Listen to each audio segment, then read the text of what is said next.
Florida rapper Denzel Curry is one of the most celebrated rappers of the modern times. He is an artist that every time he puts something out gets a lot of buzz, a lot of attention, a lot of praise, a lot of critical acclaim, and is doing well enough to be considered popular, but still has that like underground flair attached to him, to the point where he's still considered underrated and overlooked by many of his own fan base, and by his own words, as he says on Perks himself that he is underrated and overlooked, but he's never underpaid, which is a really interesting middle ground position to be in for a rapper, where you're doing well enough to get that buzz, to get that attention, to be successful, but you aren't quite at that level that you probably should be, because Denzel is one of the most impressive rappers of our times, one of the most exciting, one of the most fun rappers to listen to of our times, and he has 6 albums to date so far, and I thought it'd be really fun to rank them in order, because I haven't done anything like this on the channel with Denzel Curry before,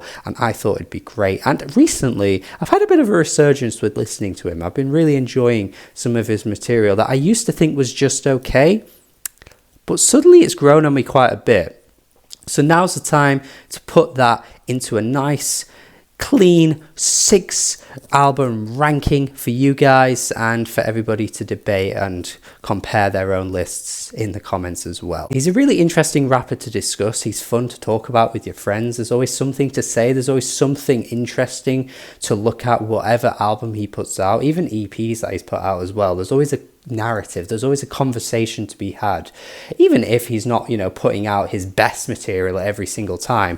There's just always something cool and exciting to discuss with Denzel Curry. He's always switching things up from album to album, from EP to album. It's always really fun. So that's why I want to do this ranking today, looking at only his 6 albums, not touching his mixtapes and not touching his EPs. We're just going to be looking at these studio albums that he has put out to date. There's enough of them to put them into a nice ranking, and let me know how you rank them. Let me know where I get wrong. Let me know where I'm stupid or what I get right, because that's always nice to hear as well. And check out my Patreon as well, because if you would like to support me over on there, check out one of the tiers on there, because you can request your own worst to bests in the future. You can also request top 10 songs, other types of lists as well. So if you want to get your say in what I put out on this channel, you can have your say and be influential in what videos come out. So consider doing that and being generous, but at the very least, like the video, share it around and subscribe, because that doesn't cost you anything.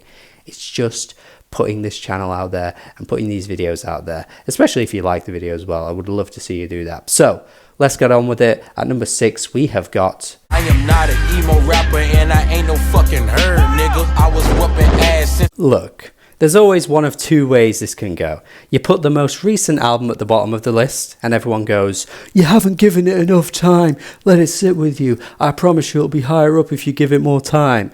Or you put the most recent album at the top of the list and then everyone goes, "That's recency bias. You have it. You're just putting it at the top because it's the most recent one."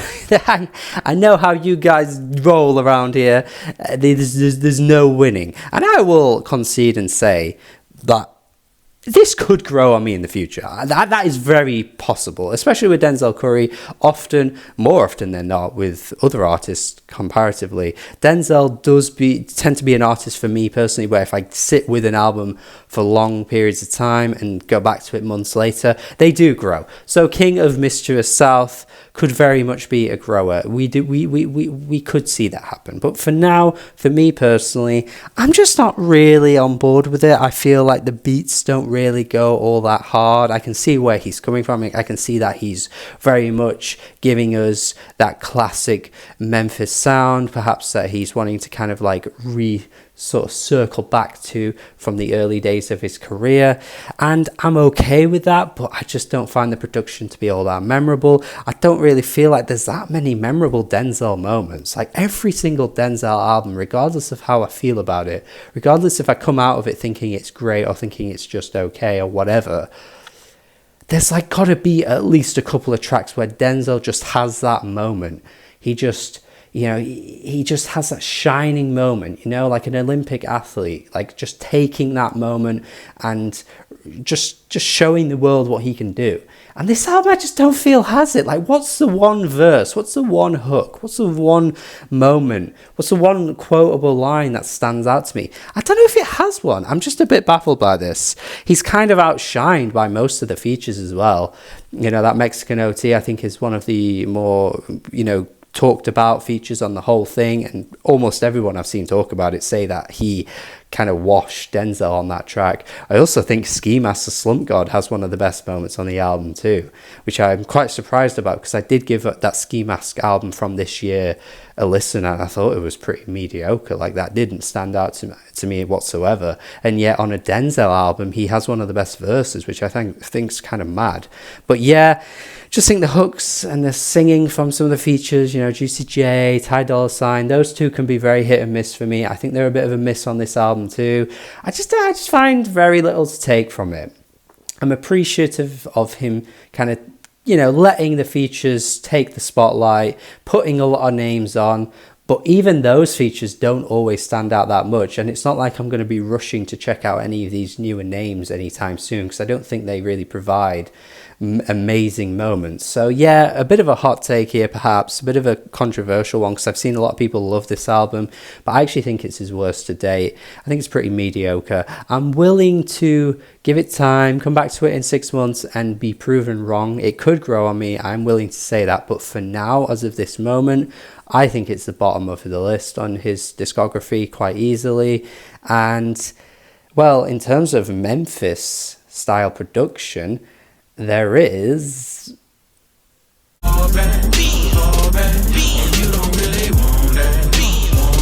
Nostalgic 64, which I was pleasantly surprised with. It's an album that I've taken a long time to get onto because of, you know, it's not really accessible. It's just on SoundCloud. It's not really available on any of the streaming services, so I never actually got round to it. But listening to it, I'm impressed with the fact that the core of who he is has never really changed. Even as very early as, 2013 this came out, 11 years ago.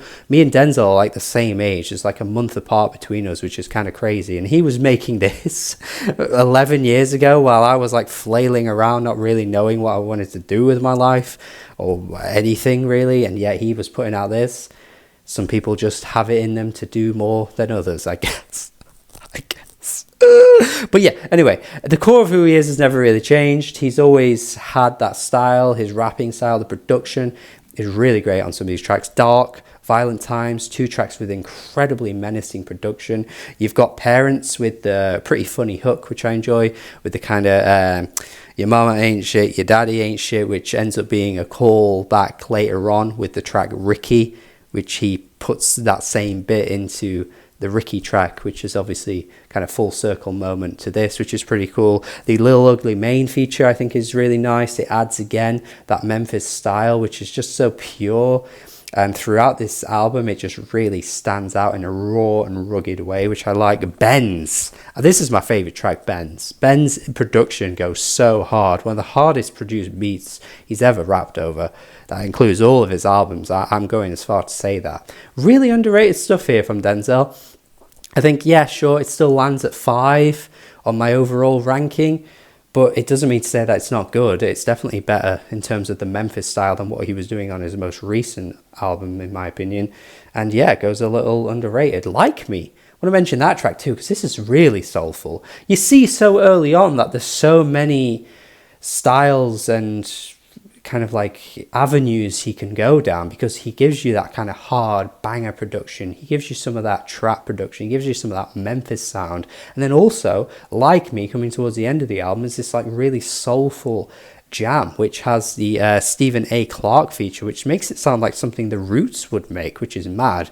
And obviously later on with Melt My Eyes, he kind of goes back to that sound again. So really interesting stuff, kind of shows where he was going to go in so many different ways, and showed very early on that he was never just going to be confined to one style. I think it's good, and I'm throwing on lots of praise on this, to be fair, but I genuinely think it is that good. Welcome to the darker side of Taboo. All I got is vermin. At number 4, we have Taboo, which I know already people are screaming at their screens and probably clicking off the video, because this is by far his most popular album.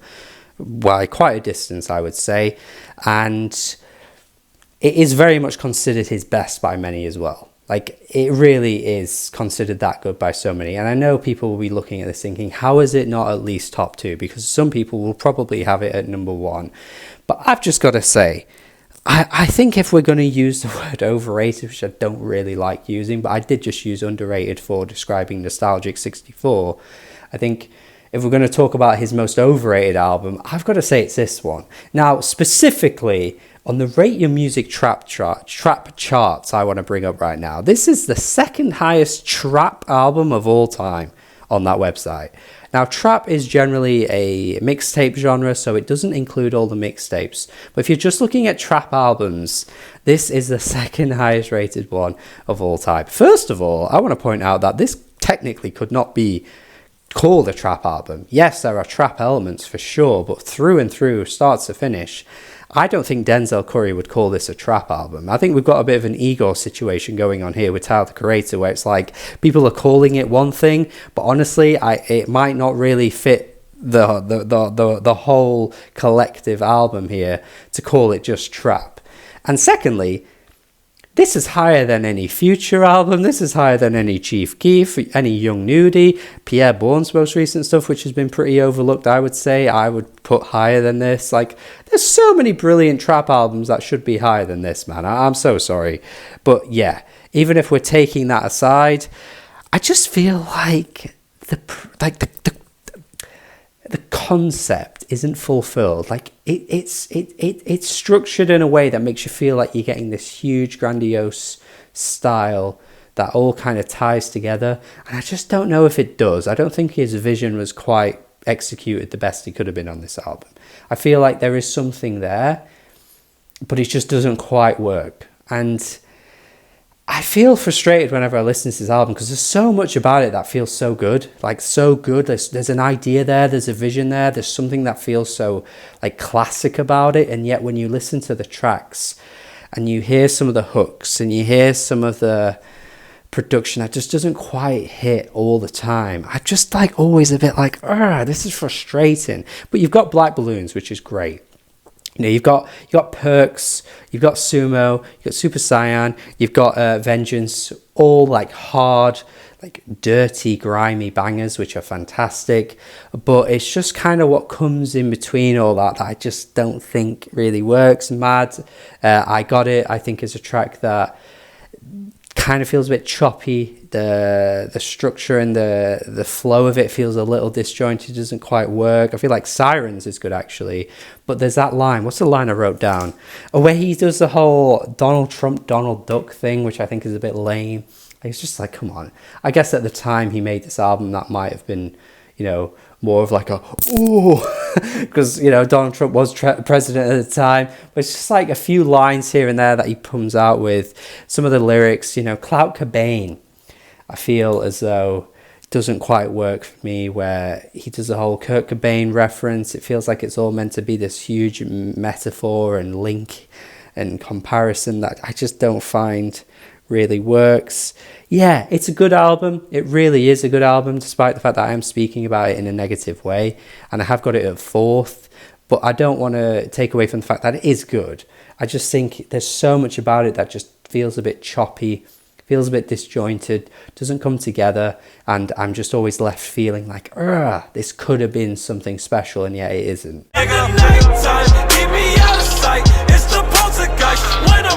And number 3, we've got Imperial, which is the album that essentially put him on the map, was kind of being the next big thing from this album. Nostalgic 64, as, you know, good of an album that is, it didn't quite put him on the map in the same way that this one really did. People were starting to be super hype about him. He was the next big thing, the next big hype man. His music was so exciting and exhilarating, and this album kind of captures a lot of what Denzel is just so fantastic at, and I think really could be still considered his best album to date, even though I've got it at number 3. But I wouldn't mind people saying that, because I just think it's essentially what he's the best at just these really speedy flows, hard-knocking beats. Tracks like ULT, Gook kind of describe that perfectly, really capture that perfectly. Naughty Head with the Rick Ross feature, like the features just work so well. It's intertwined nicely. This Life, which has one of the best choruses, has a bit more of a personal angle on that track as well,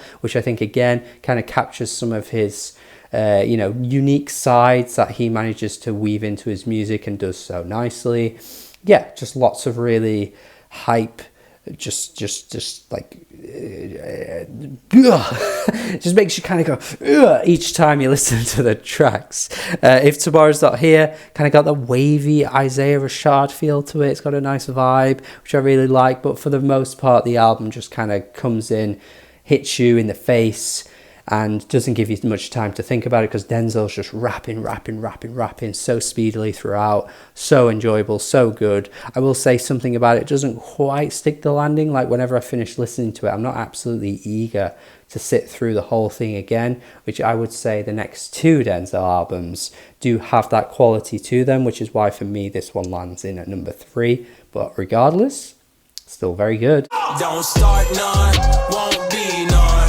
Don't speak, don't hear, and don't... At number 2, we've got Zoo, which, yeah, the more I think about this ranking, the more I think people are going to be like, what are you talking about? You have no idea, which many people like to tell me, but, it's all opinions at the end of the day. It's all a bit of fun. And for me, Zoo is just bags of fun. It's just bags of fun, man. This album is just the rawest, most pure, unadulterated slapper after slapper after slapper album he's ever given us. This is what you want to hear whenever Denzel is on banger mode, because all of these tracks are just so super hard hitting, straight to the point. It comes in and out. It's like a 30-minute album. It wastes no time, and yet everything in the midst of it all just is so raw and just so good. It's exactly what you want to hear whenever you know Denzel is about to hit you with some bangers. This right here is second best to me in his discography. You got Zoo, which kind of teases you in for what's about to come.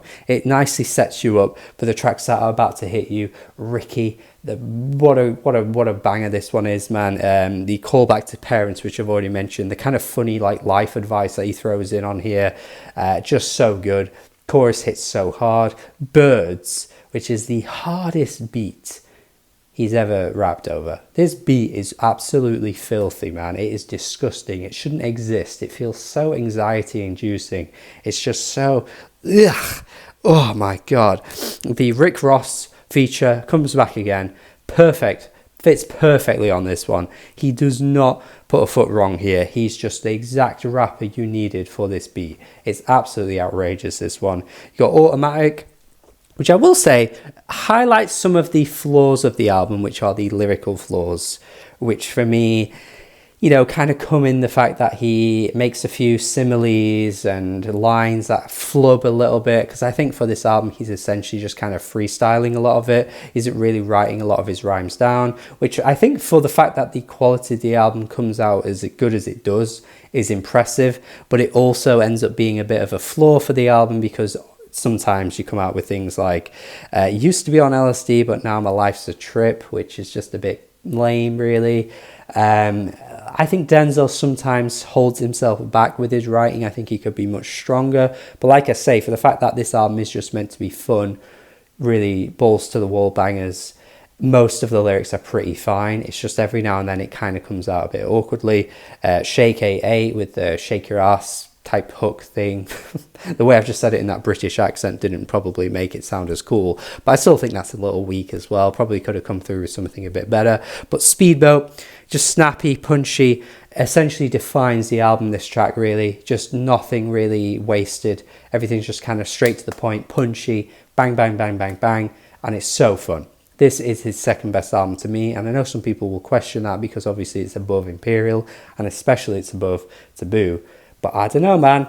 I think he was onto something. But the one album that stands above the rest is, of course, Keep on walking, ain't no stopping in this dirty, filthy, rotten, nasty little world we call... Melt My Eyes, See Your Future. Yeah.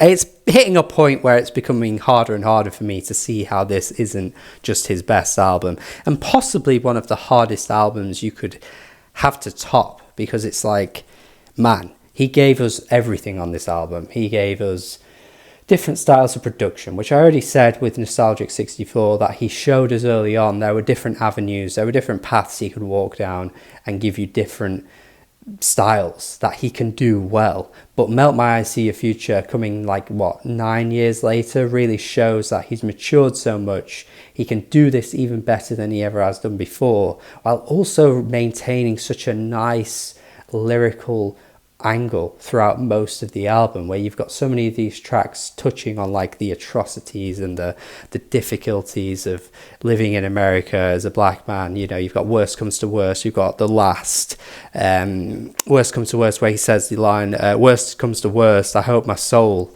lives, which I think is a great line. It's so simple, but I like that he's, you know, keeping that identity. He wants to keep that part of him. He doesn't want his soul to disappear due to the fact that everything else around him seems to be getting worse. He wants to keep that part of him. And that jazzy, soulful production, man, that comes on Melt Session 1, it flows so nicely into Walking, which is one of the best rap songs of the entire decade. I did not appreciate this as enough when I originally reviewed this album. Yeah, this has grown on me so much, but yeah, Walking is just fantastic. Again, talking about the problems and the issues with living in America, and it's just done so brilliantly. Oh god, the beat switch as well, god damn. That soulful production comes a little later on too, with Mental and Angels. You've got friggin' Saul Williams coming through on the track Mental, which I think sounds fantastic. Got Troubles with T-Pain. He sounds fantastic on that track as well. Some of the bangers that come towards the end, like Sanjuro and Zatoichi, is how you say it, the kind of drum and bass and the mental kind of weird moments and, you know, transitions that they go through. Fantastic songs. But yeah, just again, you've got so many different sides to Denzel on one album, and it flows nicely. Sure, by the end, it kind of tails off and gives you something totally different, and it's not quite the same as how the album started, but I still don't feel like I'm listening to two separate albums. It still feels like it's all part of the same vision, and I think it's just the one that he locked in the best, and yeah, just had the ideas down. The writing is the sharpest it's ever been. The production is varied, it's brilliant. Yeah, I don't even think the lyrics are the best they could ever be. This is not like, you know, top tier writing that you've never heard before in any rap album ever.